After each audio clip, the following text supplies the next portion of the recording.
À la fin de notre entretien sur Flaubert de l'autre jour, je vous expliquais la continuité de ce personnage, que je vous montrais dans son pavillon de Croisset qui était resté le même, travaillant, comme il disait, au même paperasse pendant près de 30 ans. Mais est-ce que c'est vraiment possible que cet homme ait vécu ainsi sans descendre jamais de sa colonne? Est-ce qu'il a vécu dans cette absorption démesurée? Cette phrase est de lui. Pas tout à fait, voyez-vous, pas tout à fait. À 2 reprises, il est descendu de cette colonne. Regardons ces 2 descentes. D'abord, la première est à cause d'une femme, à cause de Louise Collet. Louise Collet, c'était une drôle de petite personne qui s'appelait en réalité Mademoiselle Revoile, puis qui s'était mariée avec un musicien méridional, qui comptait pas beaucoup, qui s'appelait Collet. Et elle avait pensé que pour réussir, il lui fallait monter sur Paris. S'était fait connaître par un petit recueil de poèmes qu'elle appelait Fleurs du Midi, qui n'avait eu qu'un succès départemental, et elle visait un succès national. Alors à Paris, elle s'était fait connaître tout de suite par des moyens appropriés. Ainsi, elle s'était mêlée au ce milieu des rapins, des sculpteurs, des peintres, des écrivains qui fréquentaient chez Pradier. Et, ce que je vais vous dire est connu, mais enfin c'est toujours amusant de le rappeler. Elle était arrivée un soir chez Pradier, les yeux hors de la tête, là il y avait une cinquantaine de personnes.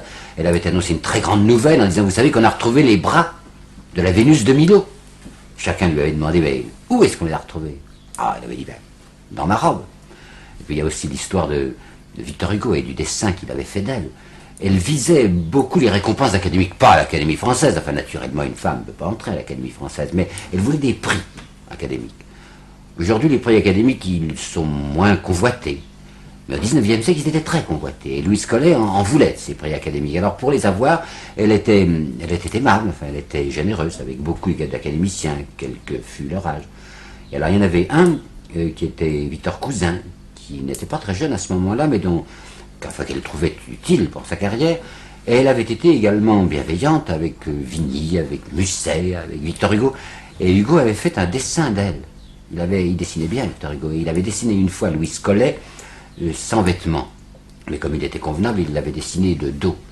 Et alors à quelques intimes seulement, enfin qui venaient voir Victor Hugo dans son cabinet de travail où il y avait apposé au mur cette magnifique femme nue, à quelques intimes, Victor Hugo murmurait que c'était Madame Louise Collet en tenue de campagne. Il y a aussi l'histoire d'Alphonse Karr qui lui était arrivé. Alphonse Karr était un critique, comme vous savez, qui dirigeait cette revue Les Guêpes, une revue piquante, comme son nom l'indiquait. Elle ne voulait pas être piquée par cette revue. Alors elle s'était mise en ménage avec Alphonse Karr. Et ce ménage avait assez mal tourné, enfin l'histoire est connue également, mal tourné au point qu'un jour elle avait saisi un couteau, pas très méchant, enfin un couteau de cuisine, et en avait porté un coup dans le veston d'Alphonse Karr. Alors Karr avait conservé très pieusement ce couteau de l'attentat. Il avait conservé, il avait fait mettre même sous un globe de verre, vous savez, enfin, où on mettait les couronnes de mariée.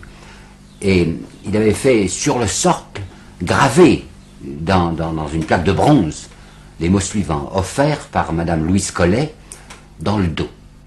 Eh bien, c'est cette Madame Collet dont Flaubert va devenir l'amant en 1846.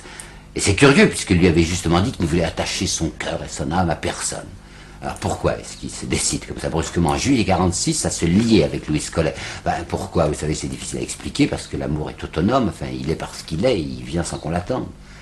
Mais il y a aussi le fait, je crois, qu'il se trompait beaucoup sur Louise Collet, un petit peu comme il s'était trompé à cause de sa générosité et sa naïveté naturelle.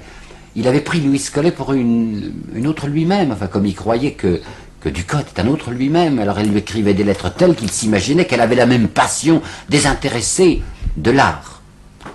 Et puis enfin, il y a le fait tout de même que ça se situe en juillet 46, et que je vous dis la dernière fois que dans cette même année 46, il avait par 2 fois connu l'approche de la mort. Il avait vu mourir son père, vu mourir sa sœur, et peut-être bien que si en juillet 46, il se met à désirer cette femme et à céder à cet attrait, c'est parce qu'il a bien envie d'utiliser ce corps tant qu'il est vivant pour lui donner toutes les joies qu'il peut en retirer. Ce qu'il y a de frappant dans sa liaison avec Louise Collet, c'est qu'il garde une lucidité et un retrait. Expliquons-nous là-dessus, parce que ça nous fait bien connaître le personnage. Lucidité. Il l'aime vraiment, cette femme. Il l'aime et il la désire. Et cependant, il lui dit, il y a à peine quelques semaines qu'ils sont amants, il lui dit, as-tu réfléchi à quel point ce mot amour est un mot élastique?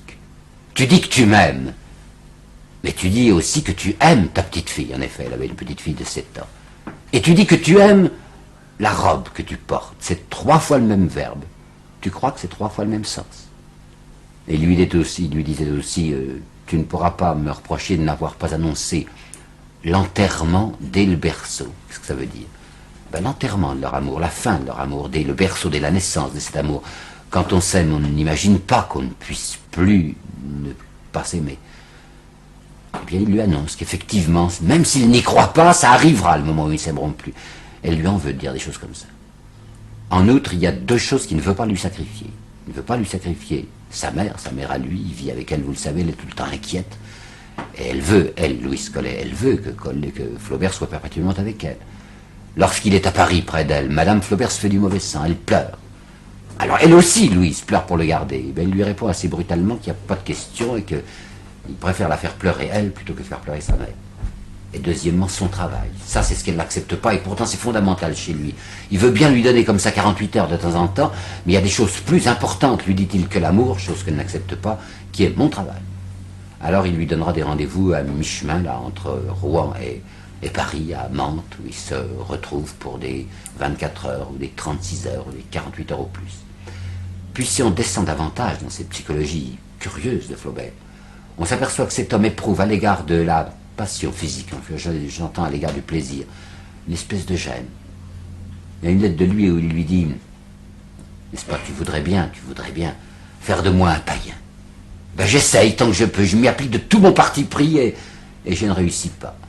Dans divers textes de lui, on voit d'étranges phrases pour quelqu'un qui avait rejeté tout à fait le christianisme et la morale, d'étranges phrases à l'égard de la luxure. Il dit par exemple, la luxure, elle chante sa chanson à tous les carrefours de notre âme.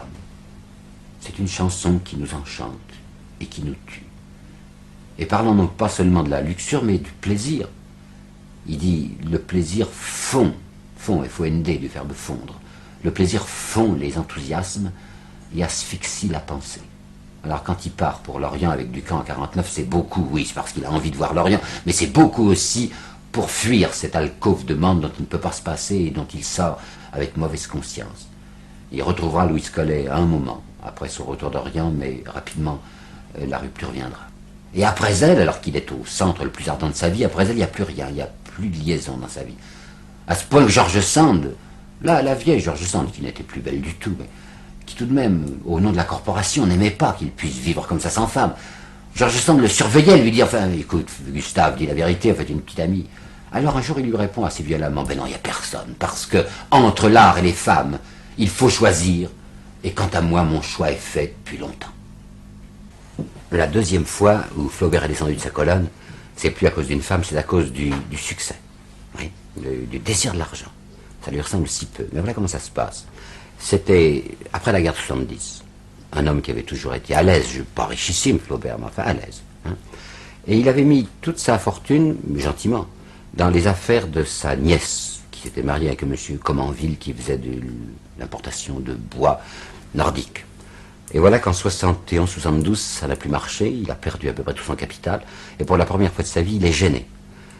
Alors l'idée lui vient qu'après tout, c'est tout de même trop bête, avec le talent qu'il a, de ne pas en tirer d'argent. Pensez donc que ça, Madame Bovary, ça lui avait rapporté volontairement 500 francs seulement. Vous vous rendez compte, 500 francs, alors qu'un homme comme Victor Hugo, vous avez 300 000 francs avec Les Misérables. Ben, lui, il avait demandé 500 francs. Alors en 72, il se dit, mais après tout, je pourrais peut-être bien tirer de l'argent aussi de ce que je fais. Et en particulier, c'est au théâtre que les choses rapportent. Lorsqu'une pièce est jouée, et avec succès, les droits d'auteur sont abondants. Alors voilà un malheureux Flaubert qui imagine de préparer une pièce de boulevard, pour le théâtre du boulevard, une pièce qui s'appellera Le Candidat, qui serait une satire des mœurs politiques. Nous sommes sous l'ordre moral, enfin MacMahon, ça c'est pas mal, il y a beaucoup de choses à dire. Et alors il prépare sa pièce, et la pièce n'a pas grand succès. Et pourtant il avait fait tout ce qu'il avait dû. Il s'était transformé en l'homme qui ne voulait pas être. On ne voyait plus que lui sur les boulevards, dans les salles de rédaction, dans les coulisses, enfin, il serrait toutes sortes de mains. Eh bien, un succès était tellement limité que vraiment on peut parler de four. C'est très gentil la façon dont il accueille ce four. Il écrit une lettre le soir même à George Sand. Et lui dit, pour un four c'en est un, eh bien j'éprouve comme un sentiment de délivrance. Voyez-vous, c'est quelqu'un qui a eu reçu ce privilège de ne pas pouvoir être un médiocre. Alors comme pour se venger de ce qu'il a fait là, Le voilà qui se rejette dans un livre qu'il avait commencé à écrire, puis qu'il avait abandonné parce qu'il avait été écœuré, parce qu'il savait d'avance que le livre n'aurait aucun succès. Son Bouvard et Pécuchet, dont il disait lui-même, mais c'est l'histoire de deux cloportes. Et se rejette dans ce bouquin en déclarant « On ne choisit pas ses sujets, on les subit ». Alors le moment est peut-être venu de voir comment il était dans la vie, Monsieur Flaubert. Pas son identité intérieure comme j'essayais de faire l'autre fois, mais l'individu Gustave Flaubert. La première chose qu'il faudrait dire de lui, c'est que c'était un bûcheur, un homme qui travaillait réellement pour de bon. Oh, je sais bien que le grand critique Jules Lemaître n'y croyait pas, mais disait que ce Flaubert était au fond un paresseux, qui s'enfermait dans son cabinet de travail de Croisset, que quand l'épithète ne venait pas ou que la phrase n'était pas ronde, il s'allongeait sur sa grande peau d'ours blanc qu'il avait en effet dans son cabinet de travail, qui fumait des cigarettes en rêvassant. Oh non, c'est pas vrai. Il travaillait terriblement. D'abord, il s'informait d'une manière étonnante pour écrire la moindre page. Il essayait de trouver des renseignements à droite et à gauche pour que l'authenticité soit absolue. Et puis quand il se mettait à rédiger, il faisait des 15, des 20 versions du même paragraphe. Quand à la fin d'une journée de quelques 16 heures ou 17 heures de travail, il avait établi 15 lignes qui lui plaisaient, il avait le sentiment qu'il avait bien travaillé. Naturellement, c'était un système terrible, parce qu'il ne prenait pas d'exercice, cet homme. Et il était puissant, il était sanguin, il avait besoin de grand air. Il avait deux choses qu'il aimait bien faire. Il aimait bien nager et il aimait bien faire de la voile. En plus, ça ne lui perdait pas de temps, parce que comme son pavillon de Croisset était au bord de la Seine, il n'avait qu'à traverser le chemin de Halage pour aller nager ou faire sa voile. Mais sa mère vieillissait d'année en année terriblement. Sa mère lui disait qu'elle avait peur quand il était sur l'eau, que la fille de Victor Hugo s'était noyée, là, justement, dans la même baie de la Seine où ils étaient. Et puis que s'il lui reprenait une de ses crises, il en a eu jusque vers 55, et même au-delà, je crois, une de ses crises en nageant, il allait couler à pic. Alors entendu, pour pas que sa mère se fasse de mauvais sang, entendu, il ne nagerait plus, il ne ferait plus de voile. Alors le résultat, c'est qu'il passait des heures et des heures à sa table, à fumer constamment, que j'en ai le bec avarié, disait-il, et à boire du café exagérément. Résultat, il dormait plus, il dormait absolument plus. Des insomnies permanentes, il disait, quand je pose la tête sur l'oreiller, j'entends mes phrases qui roulent dans ma tête comme des chars d'empereur romain. Le deuxième aspect de lui, à côté de ce côté bûcheur, il faudrait parler de son côté tendre. Et ça, on le connaissait très peu. C'est un rhinocéros, Flaubert, en apparence. C'est un homme bardé, avec cuirassé. Il ne veut pas qu'on le connaisse, sous cet aspect. Mais je voudrais vous en apporter des preuves. J'en tire une d'abord de la première version de l'éducation sentimentale. Il y a là un personnage qui s'appelle Henri, un étudiant provincial, qui est arrivé à Paris. Mais visiblement, Henri, c'est lui. Et ce que je vais vous dire, c'est un souvenir vécu très certainement. Souvenir du jour de novembre 41, je pense, où sa mère l'avait accompagné à Paris lorsqu'il s'y est installé, prenant sa première inscription à la faculté de droit.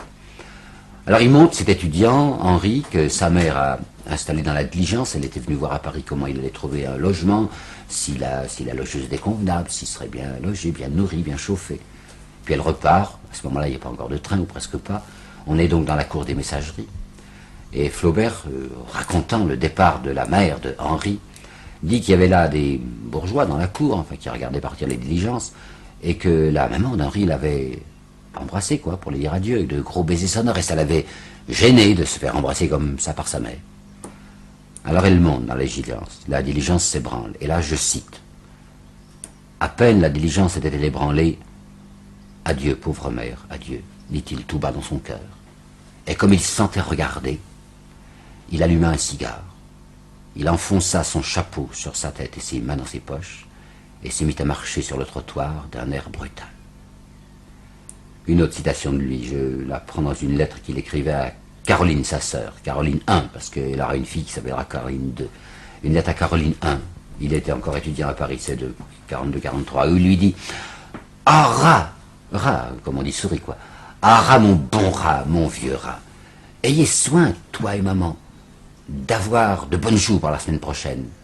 Je me vois déjà arrivant par la diligence de jeudi prochain, grimpant l'escalier 4 à 4, gueulant et vous embrassant. » Puis il y aura maintenant Caroline II, puisque sa sœur est morte en 46, et qu'il y a la petite fille dont il s'occupe comme si c'était sa propre fille.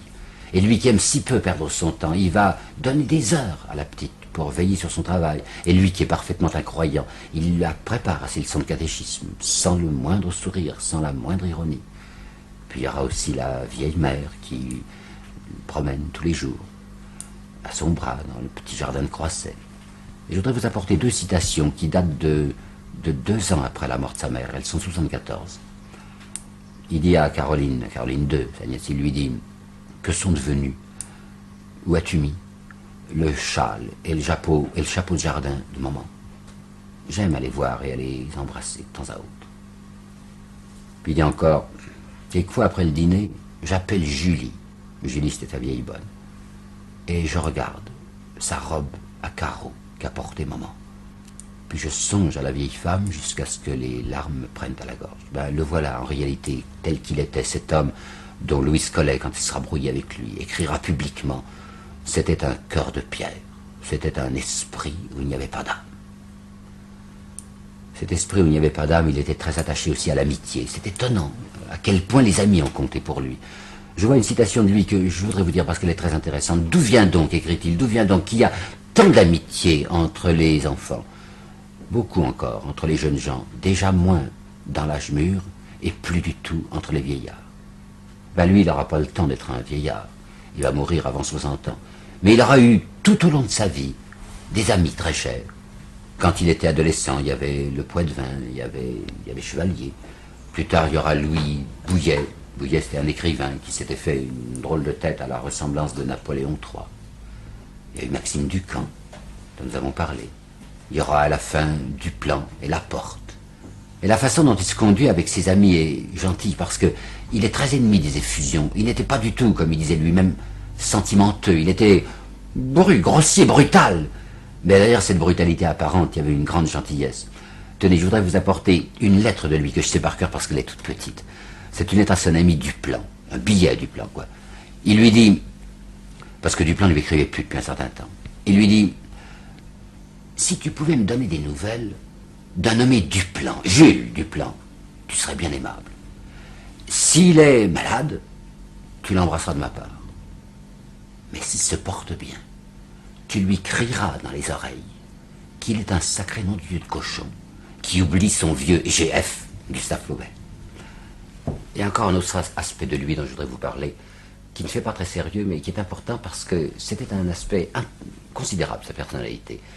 J'entends par là son côté de farce. Il était très drôle, Flaubert, du moins pendant un certain temps. Il aimait les grosses plaisanteries, et plus c'était mauvais, plus ça le faisait rire.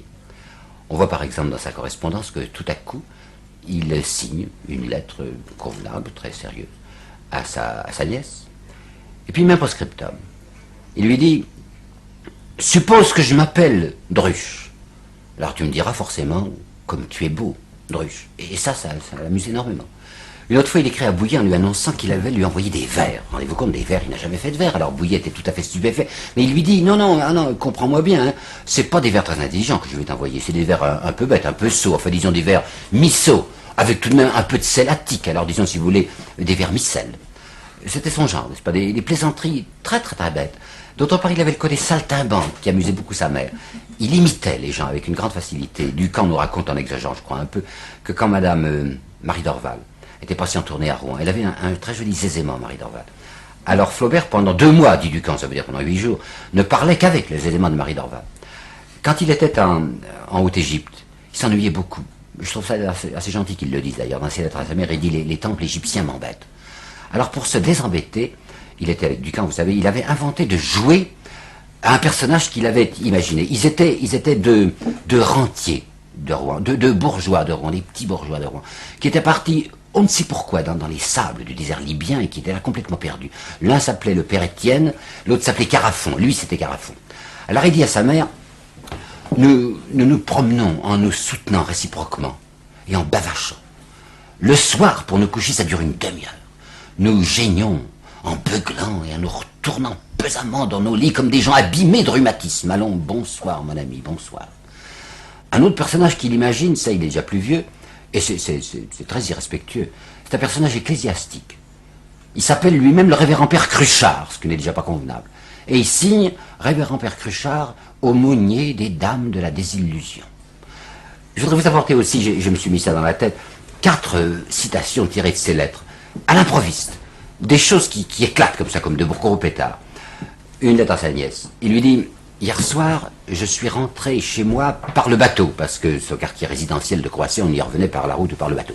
Alors il dit, je suis rentré par le bateau avec l'élite. Et l'élite, vous comprenez, ça veut dire l'élite, mais quand on est extrêmement distingué, il y a un pincement des lèvres qui vous fait dire l'élite, comme on dit le petit appoint. Alors il dit, je suis rentré avec l'élite, j'ai fait la conversation. J'ai été charmant, c'était infect.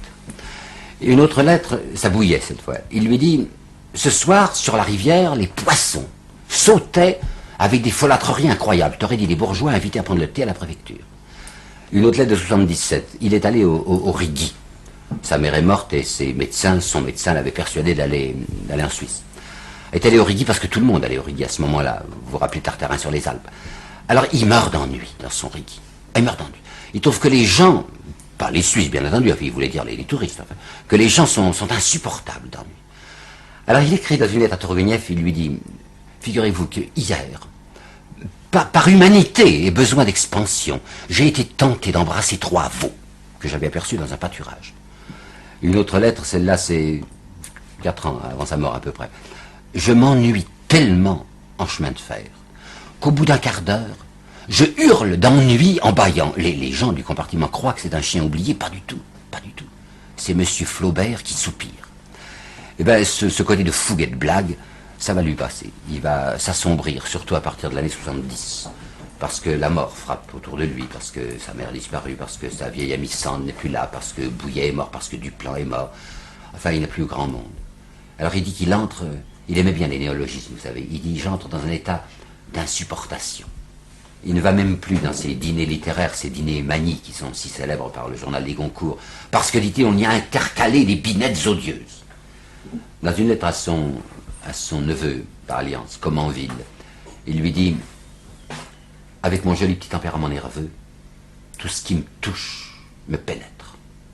Et devenant tout à coup beaucoup plus sérieux, dans une lettre à George Sand, il lui dit, le fond de l'air n'est pas gai en moi, et j'ai perpétuellement comme une espèce de sanglot dans la gorge.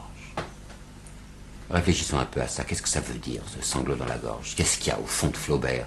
Pourquoi donc il y a cette profonde tristesse?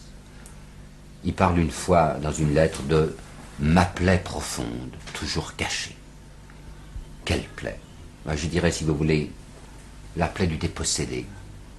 Vous vous rappelez l'autre jour, je vous disais que sa souffrance d'adolescence était celle d'un garçon qui se déchire à voir le monde si affreusement différent de ce qu'il l'a imaginé quand il était un gosse. Eh bien, c'est ça dont il ne se console pas. Mon Dieu, si c'était vrai, c'est ça qu'il dit, si c'était vrai, si tout de même la vie n'était pas absurde, si tout de même elle débouchait sur quelques lumières, sur quelques lueurs. Je vais vous apporter des citations peu connues de lui. Il faut tout lire d'un auteur, vous savez, et on trouve quelquefois des choses qui sont imprimées depuis longtemps et qu'on ne connaît pas. Écoutez ça d'abord. L'illusion perdue laisse en nous son odeur de fée. Une deuxième citation. Pauvre âme, tu es le cœur gonflé. Tu es cette voix en nous qui parle, et qui sanglote et qui prie. Et troisième citation. J'ai en moi comme les débris de 20 mondes. Je suis là comme si j'avais marché 20 siècles. Et pourtant, tout au fond de mon être, je sens quelque chose qui remue encore et qui palpite, quelque chose qui demande et qui appelle, comme une voix d'enfant.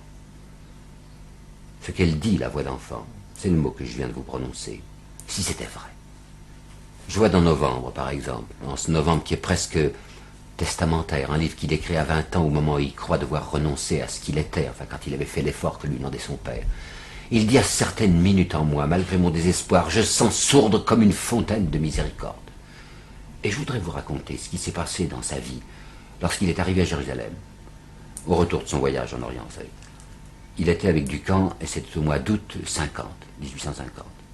Il est incroyant, complètement incroyant.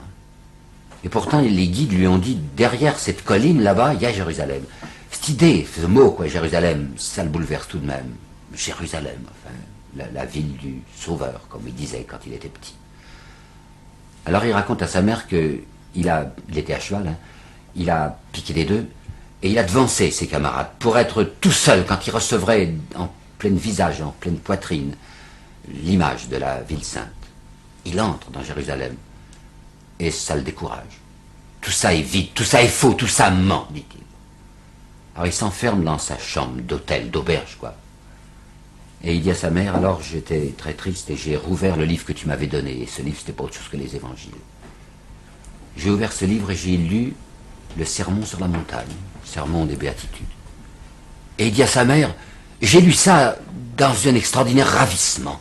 Je me suis replongé dans ce vieux gouffre du mot amour. Cette fois, quand il dit amour, c'est plus un mot qui lui paraît élastique. De nouveau, pour une seconde, il se dit, mon Dieu, que ça serait beau si c'était vrai. Mais c'est pas vrai. On lui a expliqué que c'est pas vrai. Ceux qui savent lui ont prouvé que c'était pas vrai.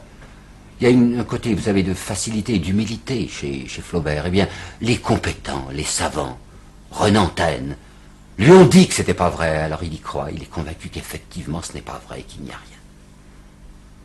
Le 24 décembre 1865, il écrit une lettre à Taine, une lettre littéraire. Puis il met la date, 24 décembre. Et à cause de la date, il ajoute un post-scriptum. 24 décembre, la nuit de Noël. Quand je pense, écrit-il, qu'en ce moment, il y a des gens qui vont à la messe de minuit. Est-ce drôle? Oh, c'est tellement peu drôle que 11 ans plus tard, sans le dire à personne, lui aussi, il ira à une messe de minuit et il en reviendra bouleversé. Tellement peu drôle qu'en 79, il va mourir en 80, une vieille femme de ménage de sa mère qui connaissait, la mère Tardif, est morte. Alors il écrit à sa nièce, j'ai envie de faire dire une messe pour elle. Et je parle sérieusement. Tellement peu drôle que ces 3 contes qu'il a écrits à la fin de sa vie, ces 3 contes, qu'est-ce que c'est? C'est l'histoire de 3 saints. Saint Jean-Baptiste, Saint Julien Hospitalier, cette Félicité la servante qu'il avait connue et qui était une sainte en effet. Et pour lui, c'est 3 témoins de l'infini. La tentation de Saint-Antoine, c'est un livre qu'il avait porté en somme toute sa vie. Il l'avait commencé quand il avait 26 ans et il le publie 6 ans avant de mourir. Quand Baudelaire avait vu paraître en 1857 des premiers fragments de la tentation de Saint-Antoine, il avait écrit dans l'Artiste un article d'une extraordinaire pénétration. Il avait dit, nous sommes là en présence de la chambre secrète de cet esprit. C'est vrai. La tentation, c'est un livre que Flaubert a porté, toute sa vie, puisqu'il l'avait commencé quand il avait environ 25 ans, et qu'il l'a publié 6 ans avant de mourir. Je me demande si le comte de Lille, si Renan, quand ils ont félicité Flaubert et qu'ils lui ont dit, vous avez écrit là un admirable charnier des dieux, je me demande s'ils avaient vraiment lu la page de la fin. Enfin, vous vous rappelez la tentation, c'est l'histoire de Saint-Antoine qui est dans son désert, sont passés devant lui tous les dieux de l'Asie et du paganisme, tous les hérétiques, et ça l'a pas bouleversé. Mais arrivent maintenant les 3 grands démons, qui s'appellent la luxure, la connaissance et la mort. Le démon de la luxure, il arrive à le congédier facilement, parce que, dit-il, quand on lui dit non assez longtemps, il lâche prise. Le démon de la connaissance, il ne sait déjà plus trop quoi lui répondre, parce que ce démon lui murmure à l'oreille, es-tu sûr de voir, es-tu même sûr de vivre? Peut-être qu'il n'y a rien. Mais c'est le démon de la mort le plus dangereux, parce que ce démon lui dit, mais pourquoi as-tu peur de moi? La mort, mais c'est le néant, bonheur, au-delà de tous les bonheurs. Et saint Antoine lui-même, le saint Antoine, se prend à murmurer ô béatitude de la mort. Puis la honte d'avoir fait cela. Alors voilà qui ferme les poings, qui crispe les poings, qui ferme les yeux, qui lève la tête, et qui fait, avec son poing fermé, sur lui-même un signe de croix. Alors à ce moment-là, le miracle se produit, le désert se vide de toutes ses larves. Il n'y a plus, comme disait Renan lui-même, que le grand désert monothéiste, et rouvrant les yeux, des yeux que le soleil n'aveugle pas. Saint Antoine voit distinctement, écrit Flaubert, distinctement, au centre du disque solaire, la face éblouissante de Jésus-Christ. Comprenez que l'homme qui a écrit ce livre-là, c'est un homme qui a une affirmation au fond de lui. Ne me faites pas dire ce que je ne dis pas. Je ne dis pas du tout parce que c'est pas vrai que Flaubert était chrétien. Je dis que prenant l'exemple de saint Antoine, qui lui croyait à quelque chose, il nous indique que lui aussi croit fermement et désespérément à quelque chose. Dieu, on nous dit qu'il se définit par un triangle mystique qui serait le vrai, le beau, le bien. Eh bien le vrai, il ne sait pas ce que c'est, Flaubert. Le vrai métaphysique. Le bien en morale, il ne sait pas ce que c'est non plus. Mais le beau, ça, il sait ce que c'est. Le beau, ça lui parle au cœur. Ses mains qui se tendent dans le noir, si vous voulez, elles ont attrapé quelque chose. Elles ont attrapé cette beauté qui est sa voie d'accès à lui vers l'inconnu. Alors quand on a compris ça, on se rend compte que le vieux Sicambre, tout seul, a hurlé ses phrases à Croisset pour les faire passer, comme il disait, par son gueuloir. À ce moment-là, il déploie devant nous toute sa taille. Écoutez-le dire, je mène une vie âpre et déserte, sans rien pour me soutenir qu'une espèce de rage permanente. la rage de faire bien, de bien travailler. Sans femme, sans vie, je continue mon œuvre lente. Encore une citation, il va mourir dans 15 mois, où il dit « À certains moments, il me semble que je suis saigné aux 4 membres et que ma crevaison est imminente, mais je rebondis et je vais tout de même, voilà, parce qu'il me semble que je suis dans le vrai, que je suis dans le juste. » À la fin de sa légende de Saint-Julien l'Hospitalier, je suis convaincu, je vais vous dire le passage, je suis convaincu que cet homme impersonnel qui ne parle jamais de lui, parle tout de même de lui. Vous vous rappelez Saint-Julien, c'est quelqu'un qui vivait dans une grande solitude. Il s'était fait passeur, il était là au bord d'un immense fleuve sans nom. Il est vieux maintenant, il est là. Et il s'est entendu héler de l'autre rive, il s'est fait passeur volontaire, pas pour gagner de l'argent. Quelqu'un l'a hélé de l'autre rive. Et quoi qu'il fasse un temps affreux et qu'il soit esquinté, très vieux, il prend sa barque et il va chercher ce quelqu'un qui veut passer. Nous qui savons la suite de l'histoire, on sait que ce quelqu'un qui veut passer est un lépreux, mais qu'en fait c'est Jésus-Christ, et qui va emmener Saint-Julien dans son paradis. Mais Saint-Julien n'en sait rien. Il voit de l'autre côté un lépreux, et il prend son lépreux et il traverse. Et Flaubert écrit « La grêle cinglait ses mains, la pluie coulait dans son dos, la violence de l'air l'étouffait. Mais sentant qu'il s'agissait d'une chose considérable et d'un ordre auquel il ne fallait absolument pas désobéir, il faisait ce qu'il avait promis de faire, il passait son passager. » Ben de même, voyez-vous, le vieux père Flaubert qui est là à travailler tout seul dans son pavillon de Croisset, il fait ce qu'il a promis de faire jusqu'au bout, me figurant, comme il écrit à Tourguenieff, me figurant que ce que je fais est important. Saliès nous a laissé une petite relation sur son oncle. Elle n'est pas tout le temps bonne, il y a des phrases exagérées. Mais il y a un détail sur lequel je veux finir. Elle dit qu'assez souvent, l'été, surtout quand il faisait beau temps, son oncle, à la fin de ses journées de travail, de 16 heures, de 18 heures de travail, son oncle allait tout seul se promener sur la terrasse de Croisset. Personne ne s'approchait de lui sur sa terrasse. Il se promenait là, les mains derrière le dos. Et de temps en temps, il lui arrivait, dit-elle, de se cambrer brusquement et de regarder vers le ciel. Elle avait l'impression alors qu'il parlait vaguement à quelqu'un. Et elle ne savait pas que Flaubert, que son oncle, avait jeté un jour sur le coin d'une feuille de papier où on l'a retrouvée il n'y a pas si longtemps, une petite note. C'était en 1858. Et cette petite note n'était pas autre chose, exactement pas autre chose qu'une prière. Ayez pitié de ma volonté, Dieu des âmes. Donnez-moi la force et l'espoir. Alors, laissons-le, ce père Flaubert, laissons-le sur sa terrasse, le nez dans les étoiles, sur cette terrasse où il est tout seul et où je pense qu'il n'est pas tout seul.